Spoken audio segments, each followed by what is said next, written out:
What is up? Welcome back to Blood Splatter Chatter. We are live, and I got my buddy Peters with me from Two Geeks Different Streets. What up, Mr. Peter? How we doing? What man? is up, Verno? I'm good. I'm ready to talk about some comedic murder. Yeah, yeah. Some Perfect way comedic to murder. describe it. This is I'm actually pretty proud of this double feature. Like even after watching the movies again, after setting it up, I'm like, they go together so well. They go together so well, like in ways that I can't talk about now because it'll give away Right. the movies. But yeah, I did go into both of these completely blind, and I thought they were like sequels somehow. Oh, It was a okay. nice little surprise, I guess. Oh, okay. Okay. You thought Ready or Not and Bodies were in like the same universe? Kind of, because when you give me these movies, I tend to Mhm. just like not even do any research and go in blind because I prefer it that way. I love it. And so Yeah. when you gave me this double feature, I was like, oh, these must be related somehow, like in a sequel way or like a Mhm. reboot or something. I think that's just how I convinced myself. Right. Perfect. So yeah, to be clear, if you can't see it on the screen here, we're talking Ready or Not from 2019, and we're doing Bodies from 2022. Both of them horror comedies, both of them set in like these big fancy houses, one in like an old school mansion, one in this new school mansion, and both of the stories and plots kind of revolve around this game, right? In each one of them. So, and both of them have these ensemble casts, and they kind of get their humor in similar ways. But yeah, I'm excited about it, man. So say what up to the chat real quick. Couple people popping in. E, my buddy, what's up, man? Mr. Rogue Collecting in the building. And again, E, I appreciate you guys. I'm still recovering from the trauma double feature I did a couple weeks ago with my man E. It's hard to wash that stink off you of those trauma movies. But for Ready or Not, quick setup for it. Again, came out in 2019, directed by Radio Silence. I don't know if you're a Scream guy. Did you watch the last two Scream movies, I 5 have and 6? not, but I'm familiar with them. They this movie pretty much got those guys the job to direct Scream 5 and 6. Oh, And cool. they've since quit that gig because of all these shenanigans going on. And we're talking Ready or Not, right? Yeah. The director, Radio Silence. They're like a duo whose names I should have in front of me, but I usually just see them as a whole, and I'm like, okay, those guys, it's Radio Silence.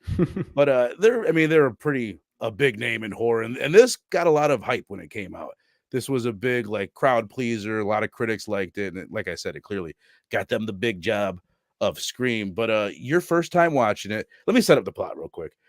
We have this young bride or bride to be at the beginning, played by Samara Weaving. She marries into this super duper rich family, and she finds out right after the wedding that okay, now you have to play a game because she's married in to the Ladomas gaming family where they sell games and all this sorts of stuff. And they're a big empire in the I world believe of it's game. Le Dumas.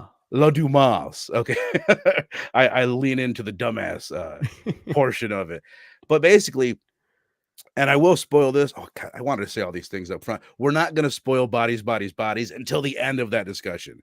And we won't spoil the end of this one until the end of this discussion. But it's more important about the Bodies. Yeah. Ones. So just saying that up front, we won't spoil the ending to that one until the very end of We have the a show. spoiler for the spoiler. Yeah. But so in this one, what ends up happening is she pulls this card. She's told you got to pull a card. She pulls one, and it's the only card in the deck that is bad for her, which pretty much means the family is now going to hunt her, and they have to kill her by dawn. And if she's not dead, they believe something terrible will happen to them. And we find out in the movie what does happen to them in the end.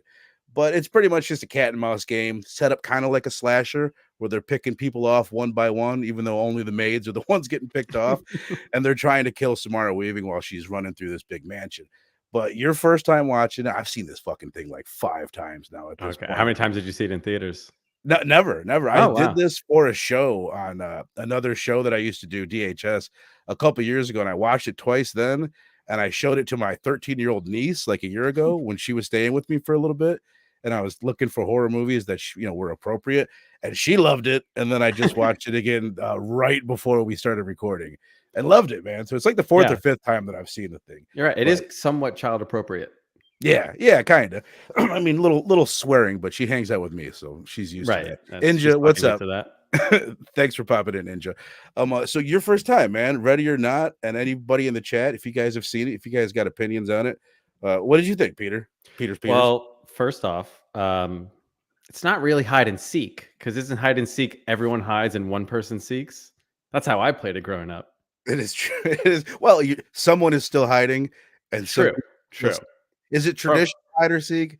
No, I wait. Yeah, from someone who grew up in the Northeast, we would call this game Manhunt, which was more like everyone going after one person. Although I could be wrong about that. I don't know. Hmm. Anyway, No. Manhunt sounds more preferred for how this movie goes down. Anyway, Yeah. Whoa, manhunt. Whoa, yeah, manhunt. well, Manhunt. But Yeah, so I went into this movie completely blind. Um, I remember seeing the posters for this. I don't think I saw any trailers. hmm, Like the posters are so iconic with her in like the ripped wedding dress and the bandolier and the shotgun. Chuck Um, Taylor's or yeah, over there. Yeah. yeah, Chuck's. Yeah. Um, I thought it was a good movie. I really liked. I don't know. It's just like you kind of they give you that gimmicky stuff right away. Hmm. They don't take themselves too seriously. And I had one more note. It reminded me of like Get Out a little bit, you know? It's like that Hmm. super rich white family that's got like a dark secret that's not what you expect because it might be a little supernatural, it might not be. Right. Kind of, and someone's being introduced into the new family. Kind of a fish out of water situation with this rich family. Yeah. Yeah, very much so. Right. I mean, this one lays obviously way more into the comedic aspect of it. I know we're gonna kind of compare like which one did you like better and or not like a little bit later, but which one did you think was funnier off the bat? Like what one kind of fits your comedic sensibilities better? That's a tough one. I will say I was more stoned for Bodies, Bodies, Bodies, so that might cloud my judgment. Right. But yeah, I would say Bodies, Bodies, Bodies. Although Ready or Not was really funny, especially like the deaths were Right. so Right. sudden and out of nowhere and just hilarious. How they treated the maids was so funny when they're all talking like the first maid that dies and they're like Sarah's dead and they're like, oh, she was my favorite. Right. Right. And she's like, "Oh, I'm not even really a maid. Mr. La Dumas just likes the way I dance or whatever." Kenneth Bird in the building. What up, my brother? Thanks for popping in, man. Um, uh, yeah, I guess obviously I like the movie a shitload because I've watched it so many times. For me, it's like it's got everything that I want in a movie. Some people just do not like horror comedies, and I'm realizing that I've even seen some comments on things like "fuck these horror comedies," but I love them. I'll eat Yeah, these things up, and expect like we did Tucker and Dale versus Evil, which we both enjoyed quite a bit. But this is way more like it is funny, but it's so much more suspenseful, and they're taking the scares way more seriously in this movie, and like in the gore is taken a little bit more seriously. But, overall, I think I fucking love the shit out of the movie, honestly. Like, I like it more and more each time that I watch it to a degree, and I was not looking forward to watching it again today because 'cause I'd seen it so interesting. many times. I was like, "Man," I just watched it, like, 6 months ago, probably, if Hmm. not less than that. But it's But, short. It's only 90 minutes. yeah, it just I sunk into it once again so goddamn easily. I looked up, and it's like, I'm 50 minutes into the movie, and I felt like I just started it. So, Yeah, like, it moves fast. pace-wise, yeah, it cruises along. Oh my Hmm. goodness, how unprofessional of me.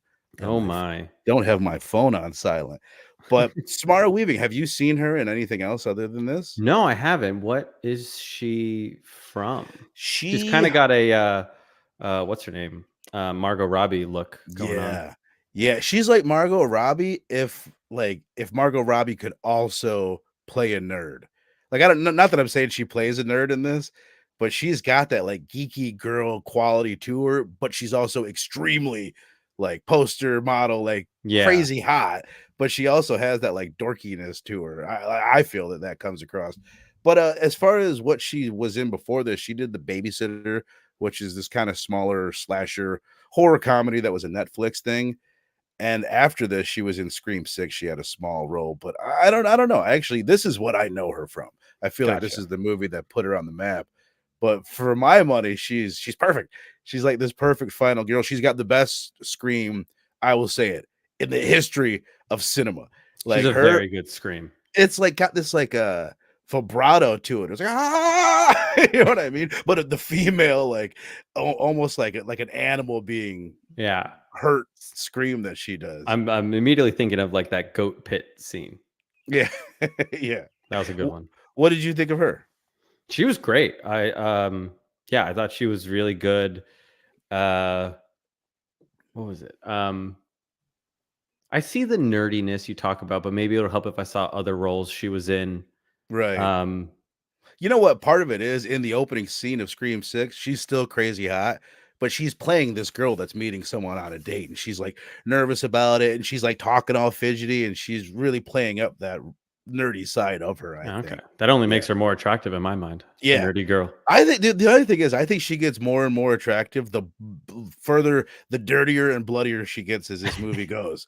It like Yeah. highlights how pretty her blue eyes are with the red all around them. Well, I mean, you are a horror guy through and through, so that makes sense. Yeah. But no, yeah. Did you have anything else on her or just like what you thought of her performance? I thought she was great. I mean, she literally carries the whole movie. Right. Like it's Right. so a lot of scenes are just her. Never did it seem like she's talking to herself a lot and just like Right. just to move the movie forward. And Even never, before it starts going, she's just sitting there conversating with herself quite a yeah, bit. which I can relate to. I live by myself and I talk to myself all the time. It didn't take me out of the movie to be like, oh, she's just talking to herself, so Right. we understand how she's feeling and stuff. But there's Right. plenty of scenes of her by herself that she just carried so well. Right. Hell yeah. Let me pull up just the cast right here so we Yeah, can they get a are. look at it. I mean, as much as I agree with your statement that she carries the movie, she absolutely does. And she like gives the movie so much of its tone. I love so many of these characters though. Like the ensemble is just fucking fantastic. Do you have a favorite or any Well, you first want to off, it's highlight? just such a well structured, rich, dysfunctional family. Right, Like right. in a way, like of Succession and stuff like that. Mhm. Um, God, something about Fitch, you know, Fitch is the the black sheep. he's the best, dude. Yes, he's so funny. Although I really like Emily too, just her fuck uppery. She can't Mhm. do anything right, and they all like are used to that, and yet still they're like, "It's okay, honey, it's okay." Um, and then who cannot love Adam Brody? Daniel. Yeah. He's so What do you charismatic. Even as an alcoholic, he was still right. so What do you charismatic. know him from? Like, it's funny. I remember asking this on the last time I did a What's it? show on this. Gossip Girl, right? Is that see, I know him from the OC. Oh, Like the that's what it is. The OC. I confuse right, the shows. right. Specifically, I remember him from like 1 or 2 episodes of Gilmore Girls, and then I think he left that show because he got the OC. Oh, But it's like around the same time. As one does. Yeah, and then of As course one Mr. and does. Mrs. Smith. There's a guy. Hold on. I'm trying to look up his name. Because this guy, he gives me the exact same energy. Do you know who Jack Quaid is by chance? Of course, I know who Okay, Jack Quaid is. are The these Boys guys season 4 trailer came out this week. okay, yeah, no, of course. Like for some reason, those two give me like such the same energy. And they cast Radio Silence when they did Scream 5. They cast Jack Quaid in this role that I know if what's Daniel's name? What's the actor's name? Adam Brody. If he hadn't been in the Scream franchise already, he would have been the perfect fit for that role. Oh, They're like the interesting. same actor, and I could just tell, like, damn, I wish Yeah. we could get them. And like, oh, let's get Jack Quaid. He's like the same fucking dude. They'd be good brothers too. Yeah, Yeah. right. Like he could have been the other guy. He could have He been could have been Alex. the groom, yeah. Right. I have to agree with you that Fitch. It's funny watching it this time, and I was like really just paying attention to Fitch. He doesn't like the actor, the dude that plays him. He doesn't do like that much. No. It's just the little lines that they give him in the moments, and like he's the one in there Googling or YouTubing how to use his crossbow. He's talking to his buddy, texting him, "What's up, dog?" Doing family shit. Like it's just he's so ridiculous. I And the feel looks on like his face. the role he has in the family, we're just so used to being the comedic relief Mhm. of like the man married into the rich family marrying the only daughter. Like Mhm. in Succession, what's his name? Siobhan's husband. If you haven't seen it, he's like Mhm. usually the comedic relief a lot. Yeah, it's just such like a goofy role for, and it's so easy to hate that guy too, but also love Right. him. Right. Exactly. He reminds me, he get another guy, I'm gonna use this phrase too much, but it gives me the same energy as the dude from Beetlejuice, who's like the mom's friend. You know what I'm Yes, talking yeah, about? They're I know like exactly who you're talking about. they look the same, they play Yeah, similar roles where they're just like clinging on to this rich family. just kind And I think of leeching they're off him. both only in tuxedos. Yeah, yeah, exactly. The dad in the family, Mr. La Dumbass. Yes. He's great too. Just like his little speech that he gives when he's explaining, when he's doing all the exposition, giving the family's backstory. Yeah, what's Fucking his fantastic. Henry Czerny. Jeez, that's his name. I recognize him, but I don't know what it's from. Yeah, oh, I'm curious, man. He what else was it about him? Just like it's like he keeps losing it. Things will go slightly wrong. We're doomed. Like you can tell just he has no confidence in anything. And then I noticed this time watching the movie at the point when he dies, it's when he finally like gets all this confidence. He's like, fuck that, you're going down. He's like, I'm Yeah. not gonna put you on the altar, I'm killing you right now. And then she just bam, just takes him down like it was absolutely nothing. Just shows him like this is why you've been this He's like, unconfident this whole time. He's so scared of losing his control. Right. I don't see anything. He was in the A team. I think that's what I recognize him from. Small role in the A team. But he was also in Scream 6, it looks like. Oh my god. No, he's not. Yeah, Is he he's fucking Dr. good? Christopher Stone. Oh my god. Now I gotta look at the cast and see if he's not who I'm afraid he might be. If he's okay. He's not who I thought he was. He's yeah, okay. Never mind. Because there's a guy that pretty much ruins that movie. And I'm like, oh my god, is that him? It's like, no, but they do look they're the same age. They're a similar age. But anyway, that's enough of the cast. But He was they a are good great. he was a good patriarch of the wealthy family. He fit the bill Right. pretty well. He had the look too. Yeah, Of this perfect look. rich douchebag, overly privileged. Speaking of the overly privileged, and it's clearly like making some kind of statement on the rich and all that. What did you think of just like the those dynamics, the themes of the movie, and the way the comments it was making on class? Did it speak to you at all? I appreciated it. I like that stuff in a similar way that Get Out does it too. Right. Yeah, it's very much that like just like that massive wealth that can't be competed against. And it's like, oh, of course they have this because they made a deal with what, the devil? Like they're praying to Satan later. Were you They're literally saying surprised when they actually say "Hail Satan"? I was like, that "Oh caught me off shit, guard. Yeah, it's that really actually did. Satan." Yeah, I like that. No, well, actually, I was about to get into the ending, but we'll get into that in just a second.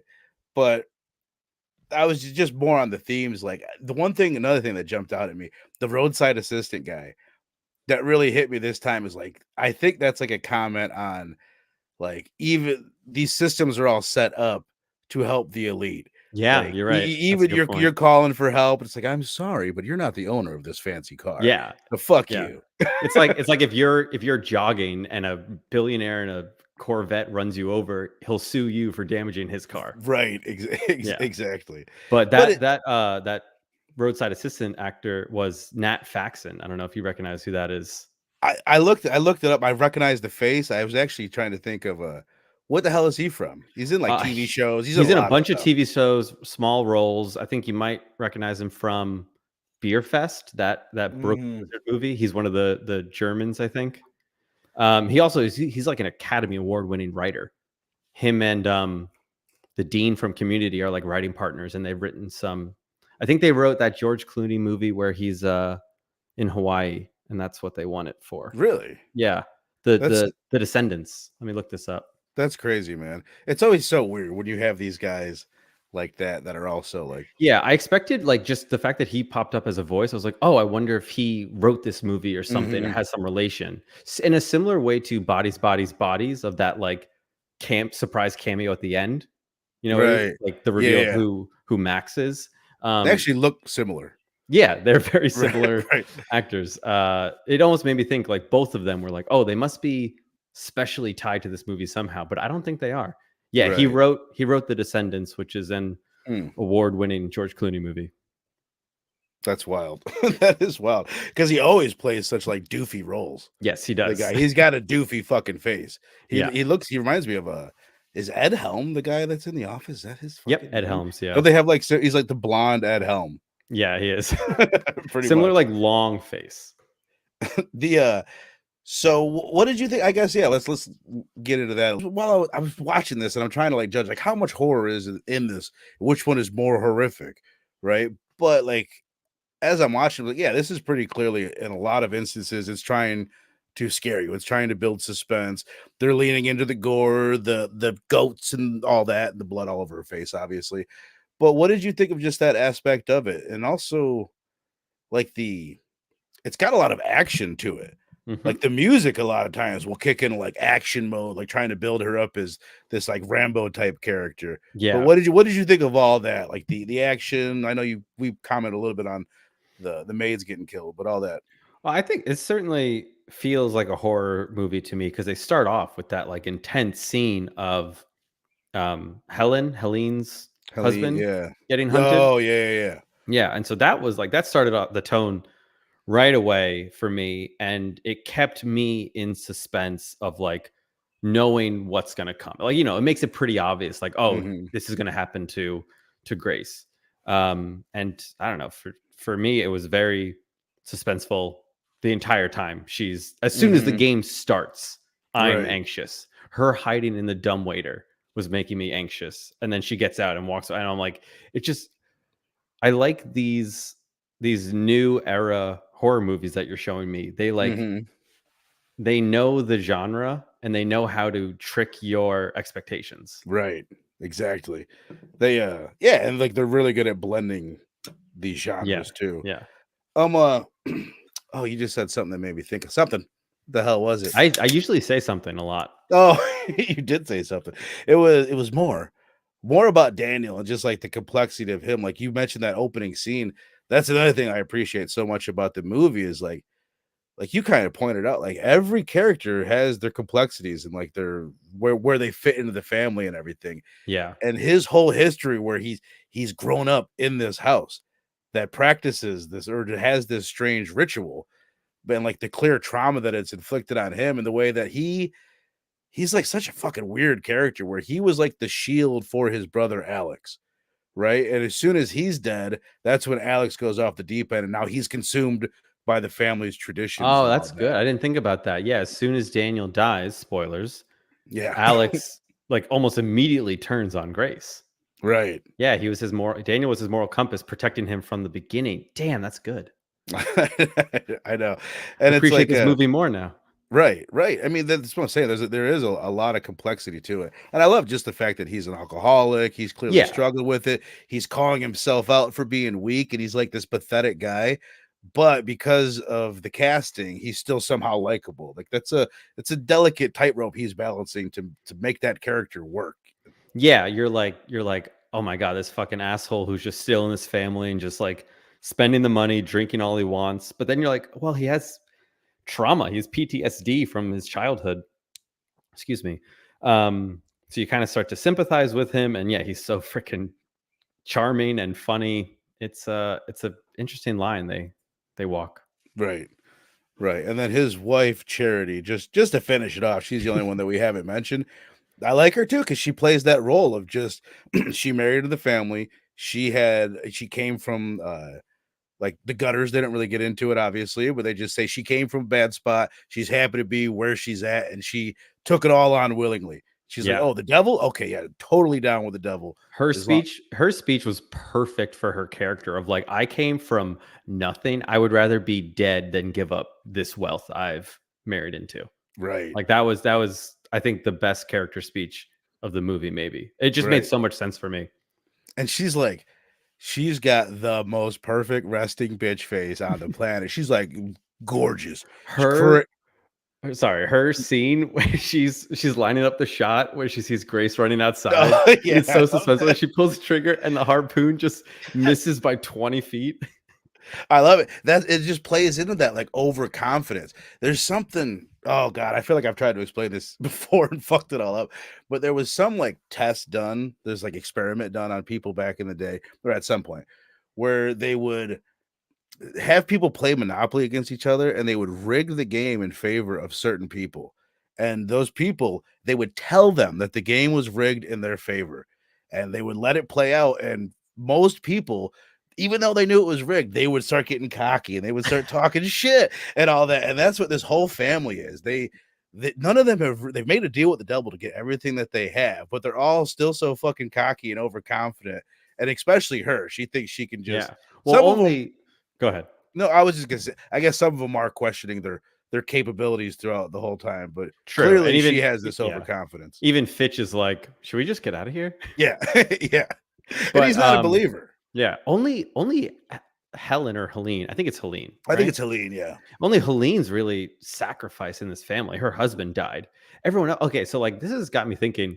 Like Fitch and Charity both said they got like chess or some other game. Old right? Maid. Yeah. Old Maid. Like, what was that like? Was everyone just like, oh, thank God. Okay, let's just get this over with and then start hating you behind your back. Right. And it seems like they know about like the situation. I think this is how it goes down.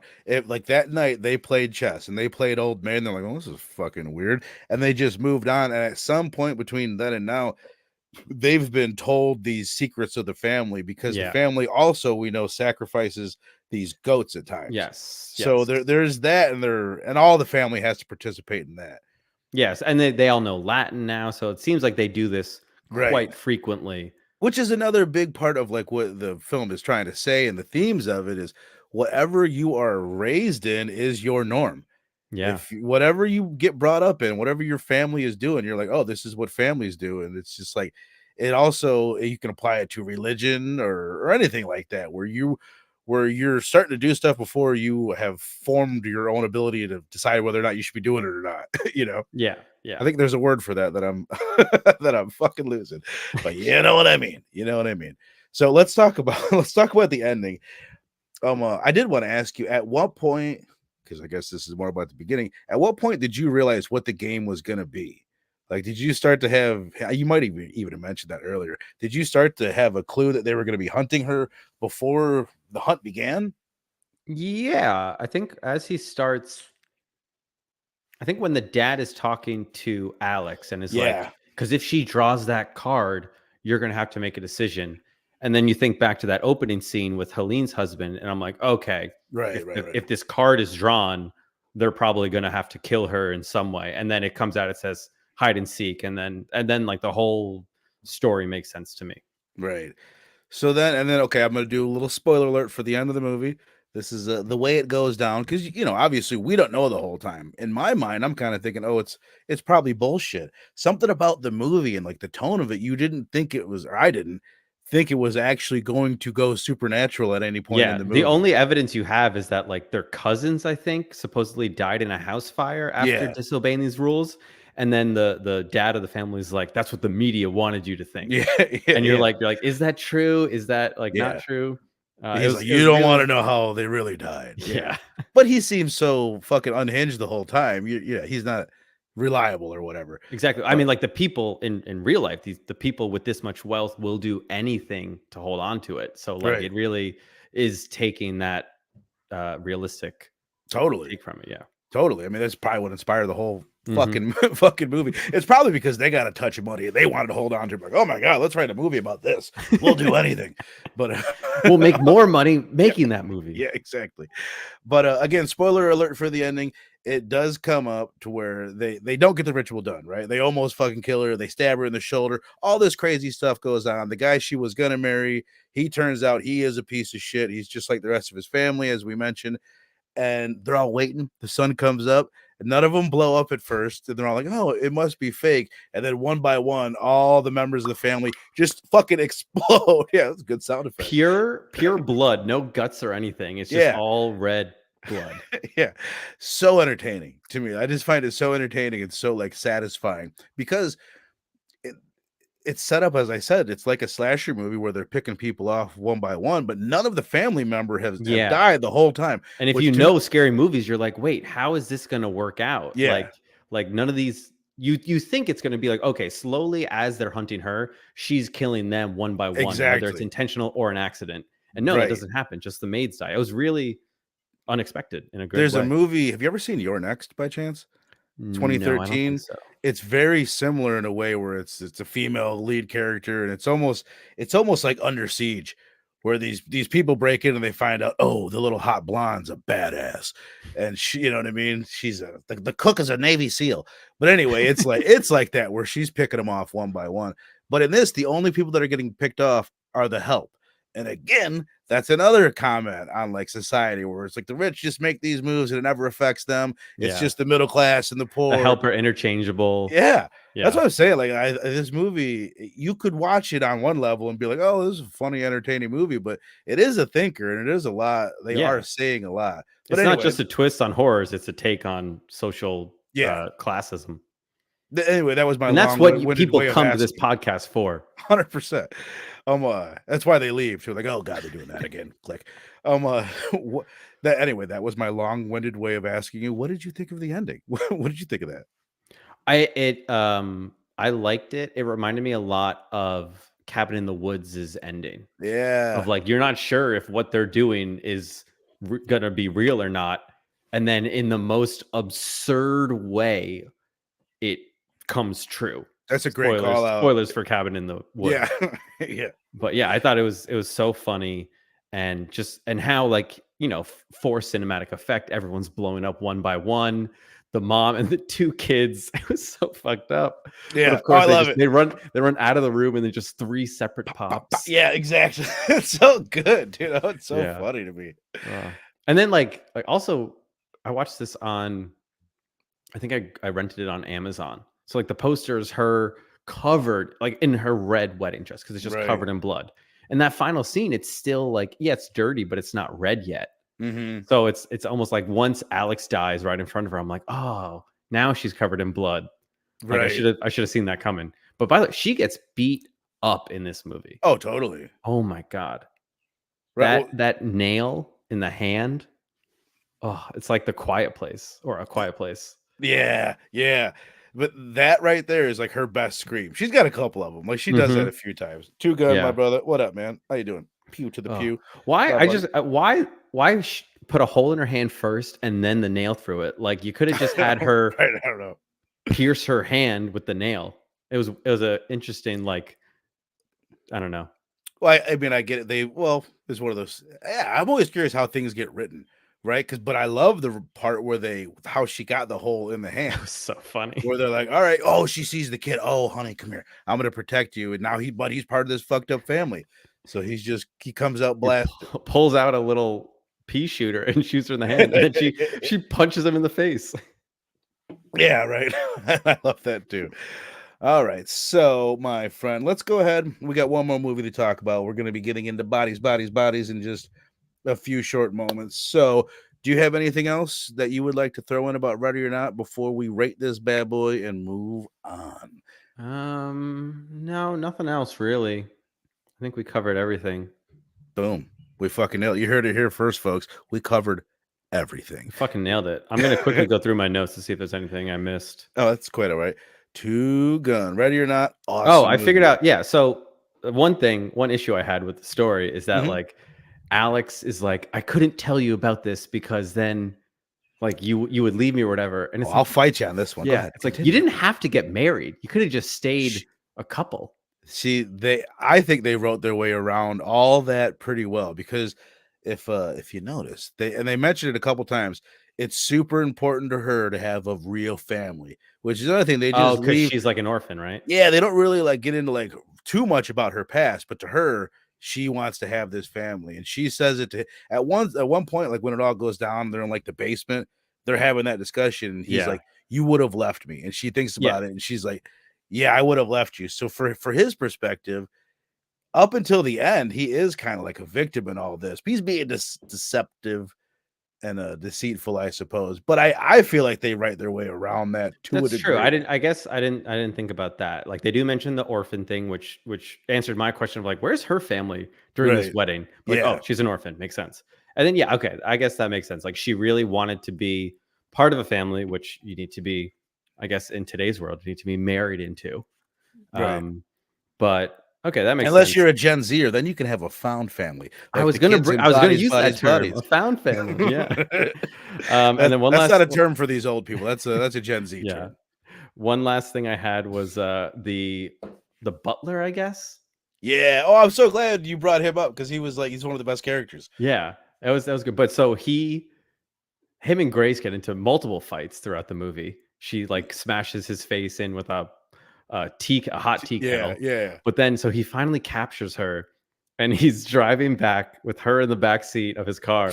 He's FaceTiming the family. They're all like gathered around the phone and he just starts blasting the 1812 overture and just like conducting to it and like if I was on the other line, I would hang up on him. Why would you Right. sit there and watch that? But I know it was necessary so they could Right. see her It was so escaping. funny. It's so funny. It's like, I don't know. Yeah. Also, I'm so glad you brought him up.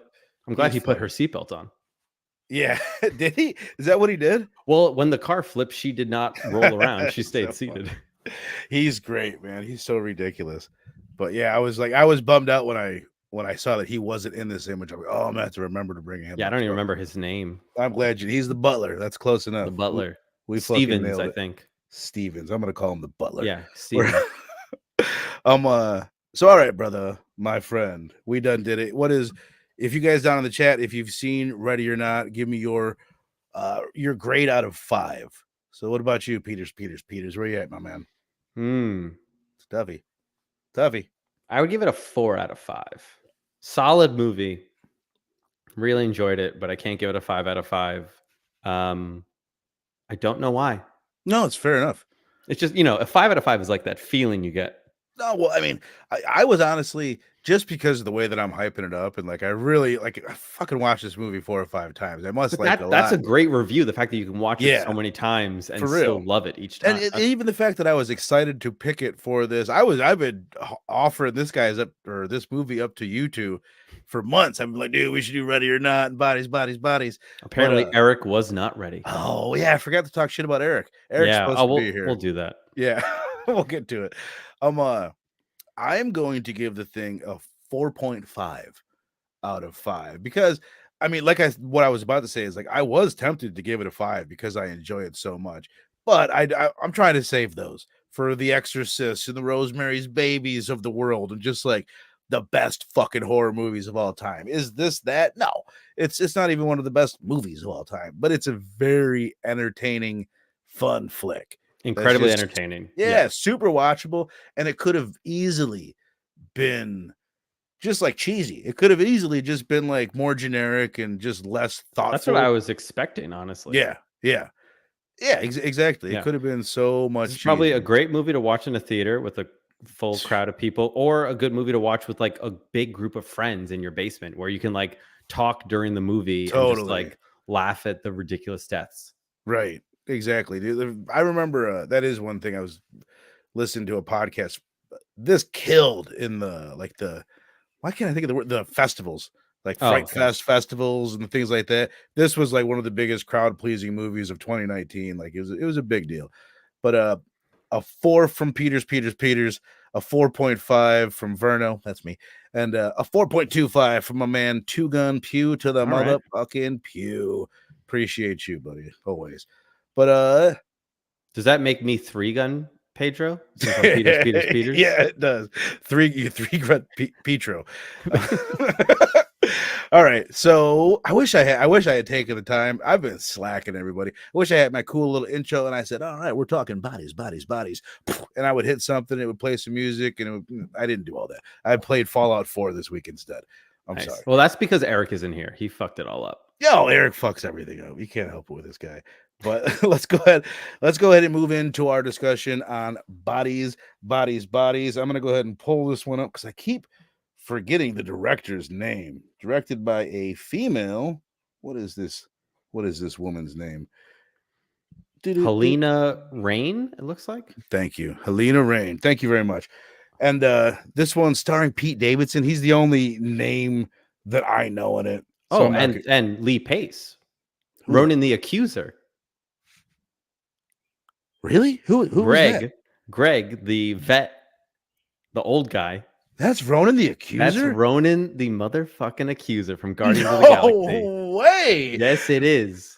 Wow, he's jacked, yeah. but he's not like jacked in like a Ronan the Accuser way. He's like a skinny, scrawny, jacked guy. Yeah. He looks so ripped as Ronan. I think Guardians, like Ronan was the jackest he's ever been. Is jackest the word? It is now. It is now. Yeah. He was giving me. We're already jumping into the movie. He was giving me Aaron Rodgers vibes in this movie. That's funny. Just like super hippie and kind of dumb. My man E, aka Eric, down there saying, "I feel the need to stick up for a fellow Eric." You don't need to do that. He's a ginger, so yeah, exactly. We got Ginger. It's funny because, as I said, we've got E is the Eric. He's Eric from Earth 1, so we've been calling other Eric obviously Eric from Earth 2. Makes sense in the crew, just to keep things clear and understandable. Keep things civil. I can't get over that, man. Lee Pace, Ronan the Accuser. Great. Yeah. It's so great. I think him and in the credits, him and Pete Davidson get the special credits. They're like with Lee Pace and Pete Davidson. No shit. Yeah. Well, I mean, honestly, it's weird. I guess Pete Davidson. Let's just start out by talking about him. That's probably the reason why I clicked on the movie, and I don't even fucking know Pete Davidson. I've watched a couple of his specials, and I'm not going to say I think the guy's not funny, but he's never been funny or entertaining enough for me to watch more than like 10 minutes of any of his specials. And I've clicked on 2 of them. I don't really watch Saturday Night Live. I don't really give a fuck who fucks Kardashians, but for some reason he's a big enough name that, like, I don't know. I think he is the reason why I clicked on it and why a lot of people did. He's 100% a reason this movie has totally a certain level of success, which is what do you think of him? I like him. I am a fan of Saturday Night Live. Okay. I really like the cast he was a part of. I like him a part of SNL.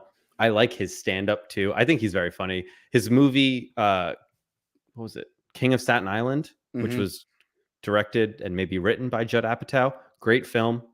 Really funny. Yeah. See, he's one of those, let me just say, like, I feel like I'm out of the loop on him because it's like Pete Davidson.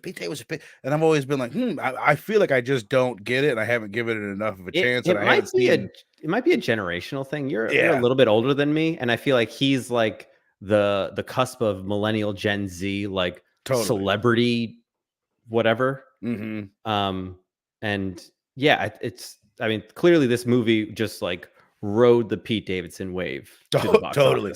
Two Gun Pedro doesn't care for Pete Davidson. A lot of people don't care for him, and I'm not gonna say I don't care for him. I just even in this movie, like, I enjoy him. I think he fits the role perfectly. He's got that fucking face. I think the character was created with him in mind. It had to be. His name is David in the movie, Pete Davidson. But I'm looking at other cast members. That was my little expression. The Alice, I kept thinking, I was like, she looks so familiar. Rachel Sennott, she was in that lesbian movie Bottoms that came out like 2 summers ago. That's all. I had a little, that's where I know her from. I've been trying to catch up on my lesbian movies that came out 2 years ago, and it's on the list, but I haven't got to that one. And then Drive Away Dolls will be after that. I did see that one. That was funny. To me, I will say, again, we're kind of jumping around a little bit, but it's fine. It's fine. I'll just say it now. I think she's the funniest part of the movie. Like, she's so funny. I'm glad in terms of who lives and who dies and blah, blah, blah. Her spoilers sticking closer to the end of the movie. Right. Was made so much of a difference for me. Yeah. Her personality and her character and just the glow sticks around her neck. The entire movie. The glow sticks around her neck. Yeah, she adds so much just to the look and the tone of the film. But okay, let's get into it in a little bit of detail. As I said, Bodies from 2022. I'll just go ahead and read it out because I'm looking at it. 6.2 on IMDb, 69% on Rotten Tomatoes, 69% on Metacritic, and a 59% Google user rating. And I could see it. This is a divisive flick. There's some people that are going to love this movie. There's people that are going to fucking hate it for multiple reasons on either side of that. Yes, completely I will agree. say I've seen it twice now. The first time that I watched it, I was just like, sometimes I'll throw a movie on and be like, I'm going to give this a bit. And if I'm not into it, I'll shut it off. So I'm like, I just kind of threw it on like casually. I ended up sticking around. It kind of sucked me in. I got into it and I was like, oh, this is an okay movie. And then by the end of it, which we're definitely going to get into, obviously, I was like, this is kind of fucking cool. Like, this is kind of awesome. And then like 2-3 days later, and I keep thinking about this movie. I'm like, dude, Bodies is fucking awesome. Like, this is a cool. Yeah. Well, yeah. What? Just give me your overall thoughts, bro. I've never heard of this movie before. I don't like I somehow missed the trailers and the posters and Hmm. the hype. Like I've never heard of this movie. I didn't even know. And again, like I am a fan of Pete Davidson. I'm like, how did this not come up in my social media algorithm? I don't know. But this movie stuck with me. And that ending Yeah. was almost, if I wasn't by myself, stoned in my room, I would have laughed out loud with whoever I was with. It was a ridiculously funny ending that Yeah. just changes the entire movie. And specifically, one thought I've had the entire time of the movie that I'll talk about later. I really, really like this movie. I'll say Awesome, that. dude. Yeah. I love to hear it, and I had a feeling you would. You know what I mean? That's why I'm like, I bet And Peter would fucking. also this movie, I was covering my face a lot of the scary parts. Ready or Not, never once did I I get cover that. my face. Yeah. And another reason, this is like from discussions that we've had when I was like trying to get your flavor of what you're into. And one thing I remember you telling me is like you like horror movies that are more suspense based. Mm-hmm. The what's the fuck's that? What's that movie? I always think of you now when I. Oh, you're like, yeah, movies like Disturbia. I'm like, Disturbia? What the fuck are you talking about? I have watched that since, and I do Oh get my it. And god. it is good. Yeah. I don't know We'll if that's talk an about it one embarrassing day. thing to say out loud, but I saw Disturbia when I was in like high school or whatever. And I was like, that was a good scary movie for me. It Like, is. yeah. I get why you would say that it is a more suspense based type of thing. But I will say I mentioned that Ready or Not, they do a good job building suspense and all that, but in a different way. Mhm. There's always that playfulness going on in Ready or Not. And when there's a lot of playfulness in this for sure, but they pick and choose their moments. When it is like when they're walking around the house and it's supposed to be suspenseful and scary, it is like Yeah. in a lot more of a real grounded way than Ready or Not. And you also have no idea what's going on. In Ready or Yeah, Not, they tell you what's happening from the beginning. It's whether right. you believe it or not. Right. Um, Which I'm so fucking bad at sticking to the structure that I plan on setting up. Let me set up the plot for this one.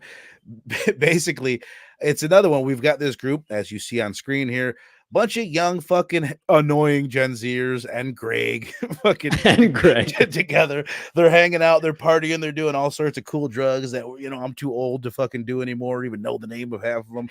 But there's a hurricane going on where they're at. So they're all having a hurricane party at Pete Davidson's house. And it's this big, fancy ass fucking mansion. They start playing this game, bodies, bodies, bodies, where they all, I don't know why they slap each other. We can get into that. Yeah. Well, first off, do you know the game Bodies, Bodies, Bodies? No, do you? No, They I've never also, heard of it. I heard it's also called Werewolf.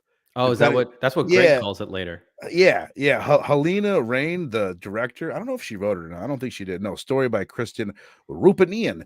They she's from Europe somewhere, and where she's from, they call it werewolf, which is Okay. probably why Greg starts howling like a werewolf and Yeah. calls it that at one point. But basically, what it is, they turn on all the lights. Someone, secret person, is chosen to be the killer, and someone gets killed. So they turn the lights on. Someone's dead, and it's a fake dead person. And it goes on for a bit. They play the game, and then next thing they know, Pete Davidson is dead.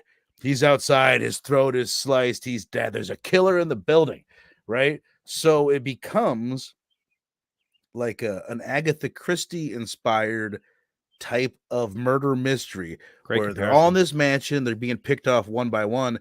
Did you notice at one point? Oh, never mind. This was in Ready or Not, because both of these films are inspired by Agatha Christie novels, basically. Oh, I didn't It know that. well, I'm just saying, like in like the not specific novels, but her style of novel.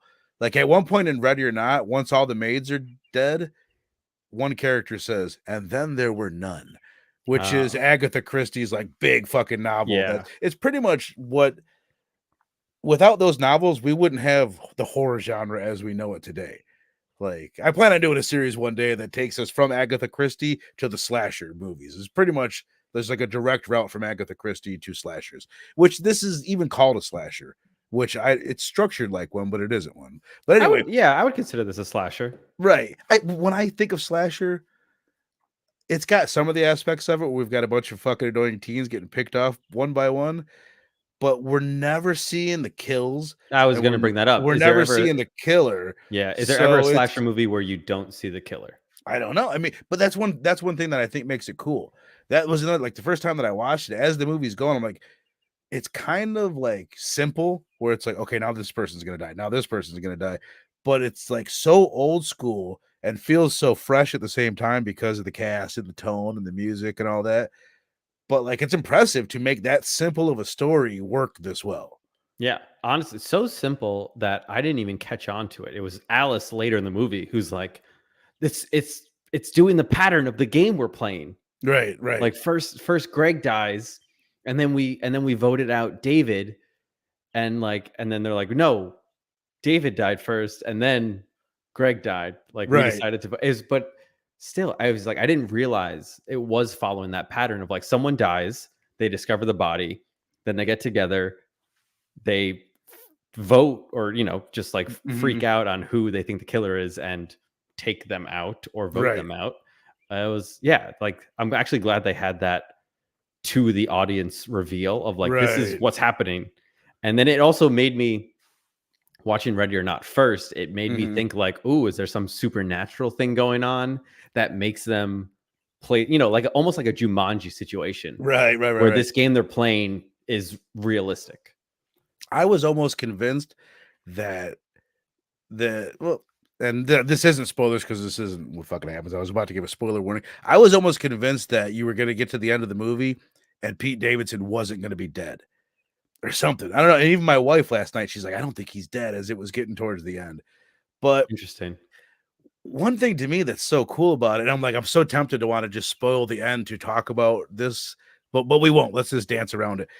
Is the way that these situations get out of hand so fucking quick. And Mhm. how all of a sudden, like they do a good job of making it realistic. That's like, ooh, they could be in danger now. Like, there's a reason why she's grabbing that knife. It's like, oh shit, she's grabbing the knife. Like, just what did you think of like the way that they built suspense and all those dynamics where it was They built it all this paranoia and mistrust was built up pretty organically, I thought. They built it, yeah, very organically, I think perfectly. Like they show you all the reasons why they're acting this freaked out. Like they've lost power in a house that has a backup generator, so that shouldn't be happening. Right, right, right. They go to the car battery is dead for what we know is an accident, but it might not seem like that to them. Mm-hmm. So they're literally trapped in this house with what they perceive is another murderer, whether that's Right. true or not. So I think their actions, I don't know if justified is the word, but they make sense, their actions during Right. the movie. Yeah, Yeah. that's what I like about it. Is they're all I heard They're also drugged up and right. drunk too. Right. I heard it compared, it might have been the director that compared it to cancel culture Mhm. to a way that there's no and this whole thing is a commentary on Gen Z. Yeah. But they compared as soon as someone is like accused, oh, you might be the murderer.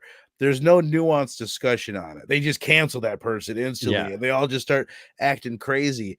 And the way that there's never any time to sit down and have like an actual thoughtful discussion about anything. And it's all Which just yeah. finger pointing. Which is exactly how you would play that game of like, there's no point to be civil and have a discourse. It's just immediately like, no, it's that person. It's that person. And Mm, that is kind of how real life is becoming too in this cancel culture world we somewhat live in. right. Oh, I'm living in it, baby. I'm participating. I'm canceling motherfuckers left and right, dude. Cancel Don't everyone. don't get in my way. Um so let's get into the cast a little bit more. This is we've touched on them a little bit, but of a really good cast. I think it's not nearly the characters in this one aren't quite as fleshed out as they are in Ready or Not, but they are enough that I guess them you can make an argument that I'm wrong about that. No, I agree with you. They have overlapping characteristics, I think. And in Right, Ready or right. Not, they were all so unique. Right. Yeah, definitely. Each one of them has their own thing that makes them unique in this, but I get maybe maybe it works for this Gen Z uh society or people, you know what I mean, that are all trying to be like each other, which I guess every generation has done that, but now with social media, you know exactly what everyone is like in every single way, so there is this like, you know what I mean, like Yeah. everybody acting like each other. But who stood out for you? Who would you like the most? Well, obviously I liked Alice the most. She By carried so far. many of the scenes. Jordan, so intimidating and Yeah. like kind of not that she is or isn't, kind of thought she was the murderer very early on. Like I So did my think they wife. intentionally paint the picture for you to think like, oh, something's up with her more than any other character before the murders even start. Right. Right. And B, the main character, which it's weird that she, like, you agree she's the main character? Yes, she's the main character. She's got to have the least amount of lines in the movie. Yeah. Do She you doesn't do you show know what much of a Marvel movie personality. she's in? No, hold on. Hold on. No. She No, I don't. What's she she in? doesn't appear in person. She voice acts Cosmo, the dog in Guardians 3. Oh, get out of here. This Yeah. is this is why we have Peter Geiger, the Marvel guy. Hell yeah. No, that's funny. She to me, partially, again, as I said, the director is European, so I kind of look at it as like this is her comment in a way Mhm. of like her coming to America and maybe viewing American culture and maybe just her view on Gen Z in America, where we've got another fish out of water, viewing all these people, and she's pretty much obviously she's our eyes in the movie. Yeah, I didn't think about that until, like, knowing the director was Hmm. not from America and was from, like, Europe or Eastern Europe. Hmm. Yeah, it makes sense why they would cast Maria, what's her name? Bartova? Bakalova? Maria Bakalova, in that role to definitely to be the fish out of water, not just for this group of friends, but in rich American Right. society. Right. I thought it was cool. If there was part of me, I guess this would be like one of my critiques on the movie is there isn't a character to cling on to that you really like and care about because she would be that role. But part of what they're trying to do in the movie that makes it hard for us to really like attach ourselves to her is we're also supposed to be suspicious that she might be the killer. Was that ever the case? I never thought that.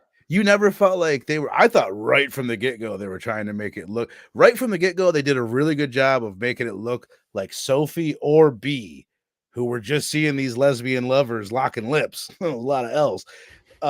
But they did these little subtle things. It's like, I don't trust either of these bitches. Interesting. Like, Maybe I missed that because I was in my mind. I'm like, okay, B's the main character. No way she's the killer. I never thought Sophie was the killer either. really? Yeah, maybe I just missed that. No, I mean, well, I mean, there was obviously there was little subtle things for everybody, but I thought there was a little bit more. Obviously, it was delicate because they had Yeah, her as your perspective character with B and Sophie. yeah. Sophie, not necessarily perspective character. She would have been like the second. She carried the movie in a lot of ways. Sophie did her friend, Hmm. but B was somehow still the perspective character. Just it makes it a uniquely like written story. Well, also, just that first death is seen through B's point of view. Yeah, So yeah, it's like yeah. no way that death was because of You're her. totally right on that. That's a really good point. You could somehow say like, oh, because you didn't see her, you didn't see the act actually happen. You Yes, just see true. right after. But it would be hard to say like, oh no, B, because even her reaction is like shocked when she And sees it. I think we're following her through the dark house for a while. Right, but we see her kill two people after that. Yes, You know out what I of mean? self-defense. She kills Greg, but it's a little fucking iffy. He was also in self defense mode. That Greg scene, I think, is one of the best scenes in the movie. Me too. I Yeah. love it because The entire yeah, thing with Greg, the whole storyline with Greg is perfect, where they're like, there's clearly there's a killer in the house. Alice has only known Greg for 2 weeks. long time, man. Long Yeah. time. He's a Pisces. He's a Pisces moon. He's a Pisces moon. So funny. She is so funny to me, man. Oh my god. And then it's slowly. You're like, okay, he's a vet. He was in Afghanistan He's or a Iraq. veterinary assistant. He was What turns the out to be a fuck? veterinarian's assistant. But he does have all these, like, he has a knife and the map with the house circled on it, which I guess it all makes sense in the end because in case they get lost in the woods or something, that would be helpful to have. He's got this giant hammer and a spaceship and this black shit dripping from. Oh wait, no, that was a No, wrong different movie. Wrong movie. That was a different movie. Yeah, no, I do agree that bit in the red lights down Yeah. in that Down whatever in like the that gym. was it like racquetball or something like that? Yeah. it's so delicately handled that, like, that's what I'm saying. Like, it must have been very carefully planned to set that up and build it to where it's like you really do believe, like, oh shit, yeah, I believe that Greg guy, I guess, the whole time, but On I this could this see why. veterinarian has incredible self-defense skills. Yeah, and abs, incredible Yes. abs. They do a good job of being like, oh, I can see why Greg would be afraid of them and grab the knife, and now I Mhm. can see why they would be afraid of Greg. But this is why I say, like, B does kind of look a little bit sus because she does just fucking whack the guy in the head twice. And Yes. who else does she kill? I don't remember. She She kills knocks Greg in Jordan off self-defense, of. which really was it self-defense? I mean, I guess he was holding a knife to Sophie, and Yeah, that's, like, her girlfriend. yeah. Um, but, like, And then he like just flinches and she fucking yeah. whacks him again. Oh, death by kettlebell to the head. And then she throws Um, Jordan off of the yes, balcony yes, she towards the throws end of the Jordan off the movie. balcony. Yeah. Yeah, so I mean, I don't know. I mean, I felt like they were doing something with her, but you do have a good point that they did make it pretty obvious that she didn't kill Pete Davidson. Do you want to get into, you know what? Okay, let's just save one more thing and then we'll spoil the ending.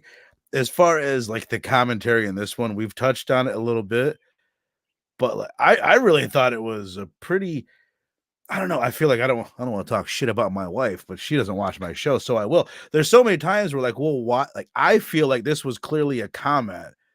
Like, they were satirizing Gen Z. These Yes. characters were foolish.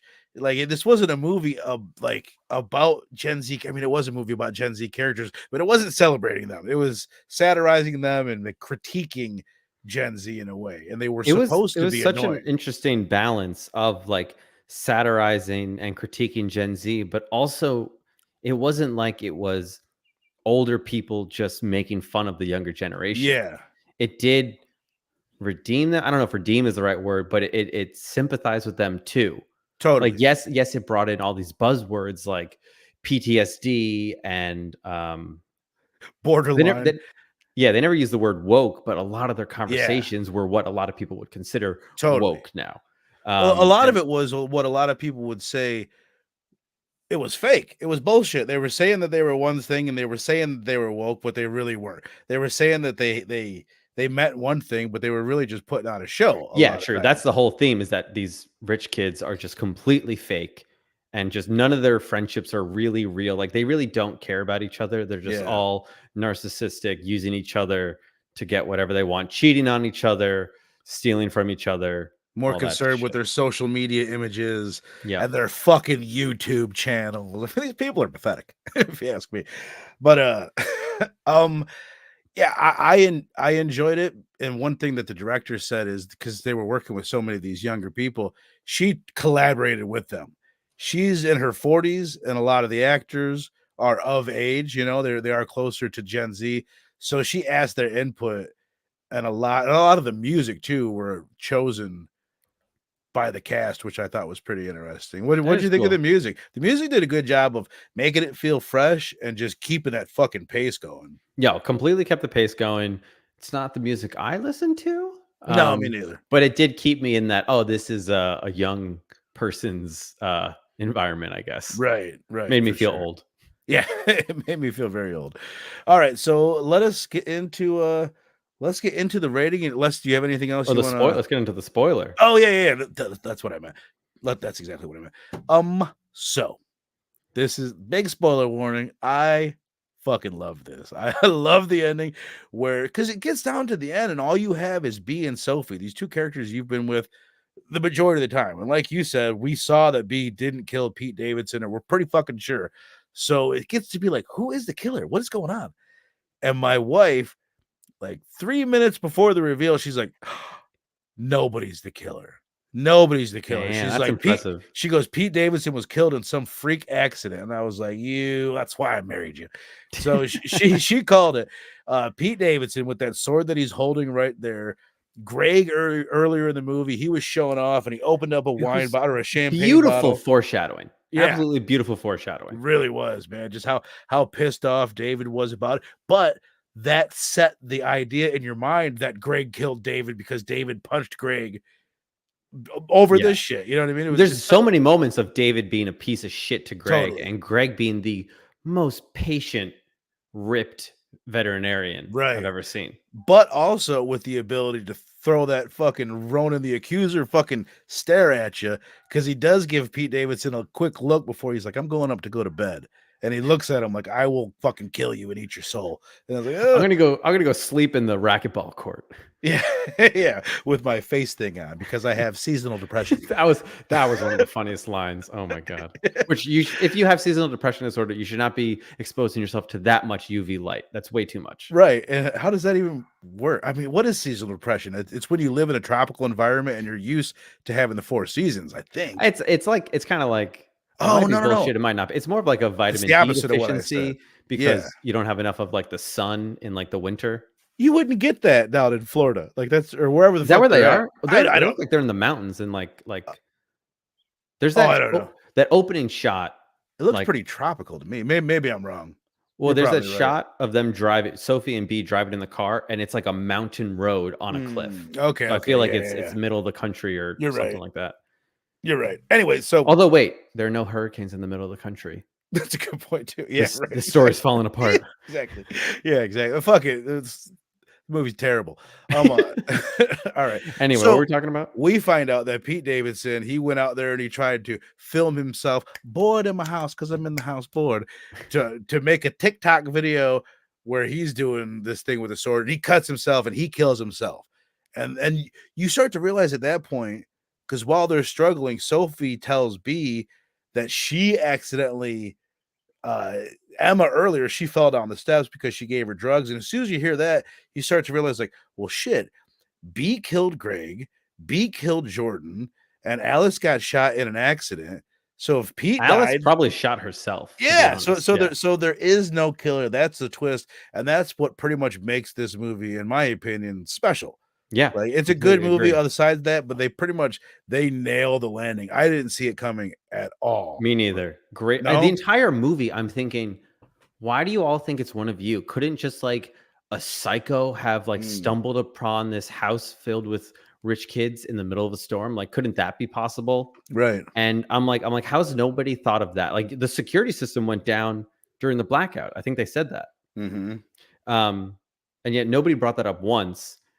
And that kind of annoyed me. And then that twist ending where you just see David's TikTok killing himself, which I think posted.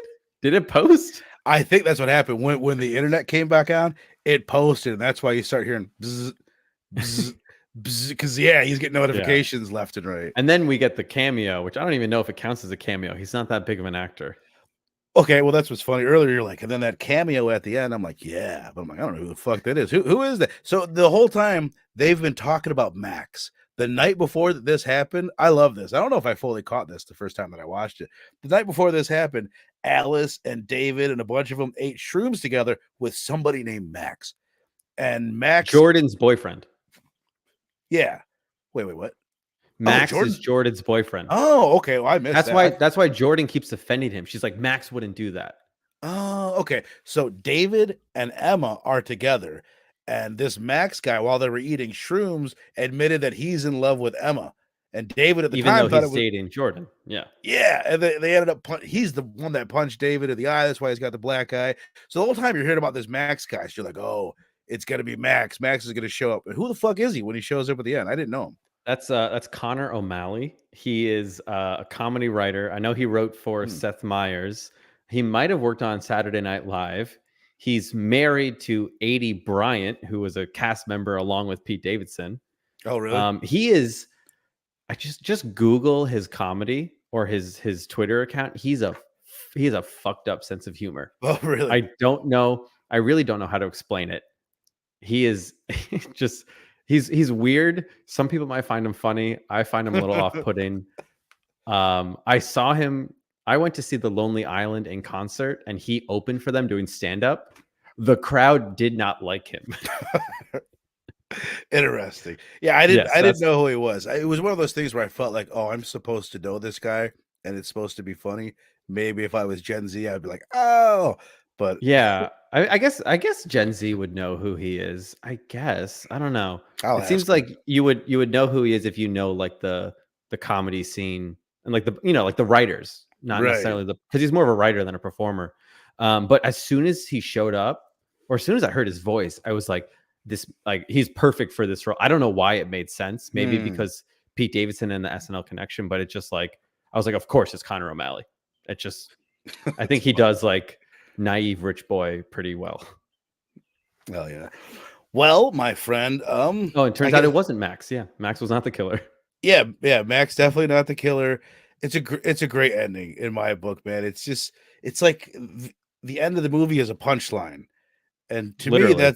that's hard. Yeah, that's hard to do, and to pull it off and make you feel satisfied afterwards, and the ability to just string me along that whole time and have that thought never cross my mind.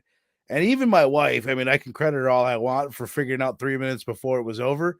She figured it out after Sophie said that she killed Emma. So then it's like, it gets, you know what I mean? It gets a little bit easier. They did a Yeah. fuck of a job for it never to occur to me or you or her the majority of the time that they filled it. They just keep you moving. Like, you see Sophie give Emma the drugs, and then just boom, next scene I think is like following yeah, B in the dark, and it's just super suspenseful. You think something's gonna pop out at her, and then she hears Emma fall down the stairs, right. which apparently was an accident because she was like super fucked up and emotional from her boyfriend dying. Like, it all makes sense. Also, um David's phone survives a hurricane. He Well, left his phone outside all night, and it these was things still on. things are waterproof these days. They fucking I think they were in the pool with it. Or no, I think they went in the pool looking for They the other went in the one. pool, and then they get up, and they have to, like, Yeah. wipe the mud off the phone, yeah. Yeah, which I'm surprised it even fucking worked. Well, I guess they used the Face ID, which I enjoyed. I Yeah. like them going over there, just lifting his eyes up and shit. That was, oh my god, the 2 fingers look, that was great. Yeah, it could be like an Otter case or whatever, those waterproof cases are. Right. Outer box right here, baby. All right. Nice. Well, let's get up out of this bad boy. Let's grade this thing. If anybody left in the chat, if you've seen Bodies, then put your rating out of 5 down below. Peters, what do you think, my brother? Where you at on it? I think I'll give this thing a 5 out of 5. I love it. For dude. me, I mean, like you said, or maybe someone else in the chat said it, like, second time watching, knowing the reveal might change how you feel about the movie. But it's It was kind of like, interesting. it's kind of like For watching. me to watch it was interesting for me to watch it. I'm glad I had my wife with me. If I'd have Mhm. watched it a second time, not being able to like watch her reaction to it, you know what I mean? Like it added something to Yeah. it the second time. But I kind of feel I see what like, you're saying. It could take away. yeah, I kind of relate this to like watching The Hangover for the first time. Like, it'll never be as funny as that reveal when they wake up in the morning and you just see that apartment and how random everything is. Great call. And so out, I could see like watching this movie a second time, knowing the twist from the beginning might take away from the suspense, and it might take away from just the humor and ridiculousness. Mhm. But who knows? I'll have to see it a second time. But for now, 5 out of 5. This thing just blew my expectations away. I thought the social commentary was great. I don't know many people who would see the twist coming Right. earlier Right. than 3 minutes before. Yeah, exactly. At that point, you might be able to get it. But man, I was. This is what I told my wife afterwards. I like thinking about the movie more than I actually like watching the movie. Like, I think, Huh. I mean, it's really good. It's entertaining. I think there's a couple slow points in it. And just that fact that there isn't that one character that I can really, really cling on to, it's the only like dings on the movie. I still enjoy the shit out of it. I'm going to give it a 4.25 because I got to say I like Ready or Not better, but I might like have just as much like respect for the writing of Bodies. I think I like more of the characters in Ready or Not. For me, I think more of the jokes landed more consistently in Ready or Not, but that's pretty fucking close because they're pretty even with that. The things that make me really laugh in both movies are pretty much the same, where they find one character that's super ditzy and they just fucking make fun of her the whole time, which is Alice in this one, and I think it's what Emily in the other one. Yeah, Yeah. you're right. Alice and Emily are basically the same character. Yeah, 100%. And I think I might like Alice a little bit better though, Oh my because God. and that's the one thing about Bodies. I know people like this. I don't know any of those rich people. I know a Greg. I know the old guy at the party that's like overly athletic and just fucking parties. You don't understand how he's still living that lifestyle and shit, and I know all sorts of Alice's. Of course. I mean, she has a podcast. You have a podcast. Yeah, A exactly. podcast is a lot of work. It's a lot of work. You got to build a following. You gotta build a following. One of the best lines. It's so funny. But hell yeah, man. Mr. Two Gun Pedro in the chat's gonna give it a 3.5, which is right where my wife was at. I don't think she enjoyed the social commentary as much as I did, because she was more just kind of taking them seriously. When I was looking at it as like, no, this is a comment on how serious they take themselves in a way. Yeah. That's interesting. I wonder where the split is between like men and women watching this movie. Because it is, it's created by women. It seems to be more of a women driven horror movie. Right. And not necessarily what they're like commenting on socially is a woman's perspective, but I don't know. It just seems like more maybe like sensitive, which is more of a woman's point of view. Right. Am I gonna get canceled for saying this? I don't know. Yeah, but that's fine. Nobody knows us. Just like psychologically, well, I've heard this said 100 million times. Like, women are more interested in people, and men are more interested in things. And this is a movie about people, their interactions, and like this group of friends, and the kind of their cattiness and all that. Like, I could see it. I could see it, like you said. Like generations, Gen Z, they might not like it. They might not be as into it offensively. Exactly. I'd be like, yeah, fuck you. Although some might relate to it. One note I wrote down before the twist at the end was the worst people to be in the worst situation, and the twist just like proves that even more. Right. Because they're the worst people, exactly. They take it to the worst extreme. Right. No, nobody ever stops. Nuance is the big thing. Nobody ever stops to look at the nuance of the situation and kind of pick it apart a little bit. Are we acting crazy? Hell yeah, man. Well, this was a ball, dude. What we got? About 10 minutes. I got my buddy, Mr. Rockin' Robbie Billups. He's going to be going live, doing Rockin' Robbie Live. You guys go check him out. What do we got going on? Last week, I sat down with Eric from Two Geeks Different Streets. Where's he at, Eric? What'd you think? Oh, wait, he didn't show up for this one. Oh, you son of a bitch. You know what? I'm going to cut Eric a lot of fucking slack, because he's been the MVP for me in the last month. He showed up. He did The Omen. He did Phantasm. And he crushed it on both of them. So I'm going to let you slide. Where is he now? Where is he now? It is a good point. I think he took offense to this Gen Z comment. Yeah, that's what it was. As the youngest of the three of us. He was up all night doing whatever Gen Z drugs that these kids do. And then TikTokers and doing his TikTok dances. Yeah. I did want to say, what do you think of the decision? Take this down to get serious. What do you think of the decision to go with the song Bored in the House Out and I'm in the House Bored? It dates this movie so specifically, which could be a bad thing, but I think that this movie like is a timestamp. Like, this is a comment on right fucking now. And it might not be relevant in 3 years, and I think that's okay.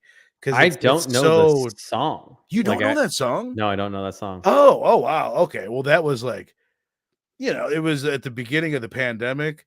That was like a big fucking like not just TikTok, but like I probably saw it on Instagram and that. It was one of those viral things, like one of the biggest. It's so of that moment. To me, it's like COVID. Like, that's a COVID song. Well, I mean, this is kind of a COVID movie. They're all trapped in the house together. Right. I think, you're right. It does timestamp that.